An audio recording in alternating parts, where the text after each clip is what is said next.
Hello friends,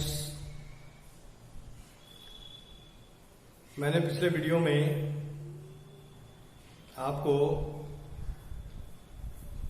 कक्षा 12 biology का lesson number 5 शुरू किया था। पाठ का नाम था प्लांट वाटर रिलेशन, पादप जल संबंध। पादप जल संबंध के बारे में हम बात कर रहे थे तो हमने आपको बताया कि किन क्रियाओं के द्वारा पानी और खनिज लवण पौधे को प्राप्त होता है, अर्थात उनके मध्य संबंध बनता है। तो पहली क्रिया या पहली घटना जिस पर अपन बात कर रहे थे वो थी विसरण। विसरण की मैंने आपको परिभाषा दी कि विसरण वह घटना है जिसमें ठोस, द्रव, गैस पदार्थ के कण अपनी अधिक सांद्रता से, सांद्रता को मैंने सिंपल शब्दों में बताया था, अधिक मात्रा से, अपनी अधिक सांद्रता से कम सांद्रता की ओर गति करते हैं तो उस क्रिया को विसरण कहते हैं। विसरण का कारण भी मैंने समझाया था कि विसरण का कारण क्या है। विसरण का कारण है कणों में निहित गतिज ऊर्जा। कणों में गतिज ऊर्जा के कारण ही विसरण की क्रिया होती है। फिर मैंने आपको तीसरा बताया था एग्जाम्पल, पानी में शक्कर या नमक का घुलना। तो मैंने आपको सिंपल सी बात बताई थी कि अपन ने एक पात्र में पानी लिया, एक पात्र में हमने शक्कर लिया। तो मैंने आपसे प्रश्न पूछा था कि शक्कर की सांद्रता कहां पर कम है, या अपन सिंपल शब्दों में कहें शक्कर कहां कम है। तो आपने बताया था कि शक्कर पानी में कम है, अर्थात शक्कर की सांद्रता पानी में कम है। जैसे ही हमने शक्कर को पानी में डाला, शक्कर को पानी में डाला तो शक्कर अपनी अधिक सांद्रता से कहां गई, जहां उसकी सांद्रता कम है। तो शक्कर अपनी अधिक सांद्रता से कम सांद्रता की ओर गति करने लगी, और जब गति करने लगी तो पानी के साथ ही यह शक्कर मिल गई, घुल गई, विसरित हो गई। इस क्रिया को हमने कहा विसरण। फिर मैंने आपको बताया स्वतंत्र विसरण। स्वतंत्र विसरण के बारे में मैंने आपको बताया कि किसी भी तंत्र में विभिन्न प्रकार के पदार्थ होते हैं, तो विभिन्न पदार्थों का जो विसरण है वो अपने अणु की सांद्रता पर निर्भर करता है। अर्थात किसी भी तंत्र में बहुत सारे पदार्थ हो, उन पदार्थों की उपस्थिति से विसरण प्रभावित नहीं होता। विसरण केवल अपने अणु की सांद्रता से ही प्रभावित होता है।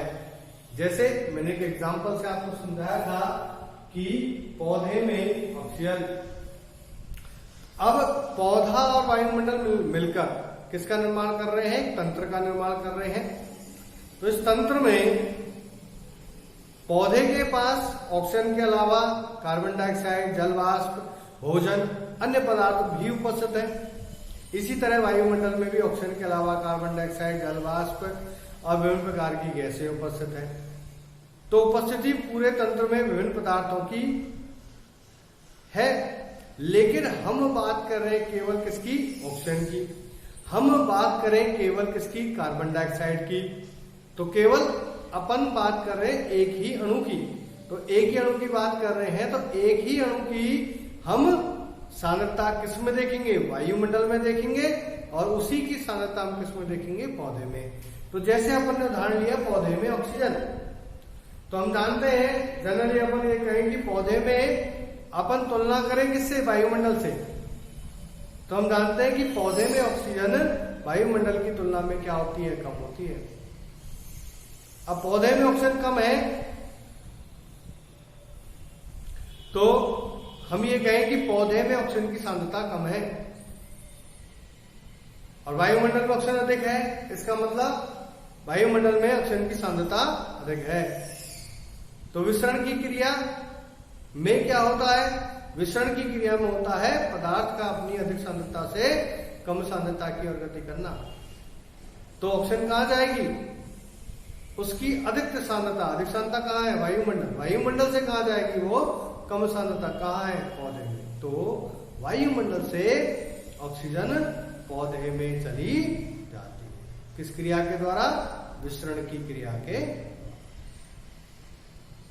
उसके बाद आगे अपन पढ़ते हैं कि विसरण को कौन कौन से कारक प्रभावित करते हैं।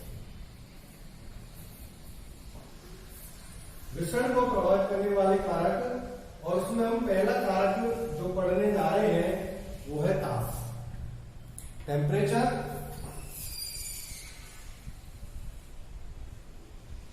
ताप का सीधा सा कंसेप्ट है, ताप का मतलब है कि कण को ऊर्जा देना।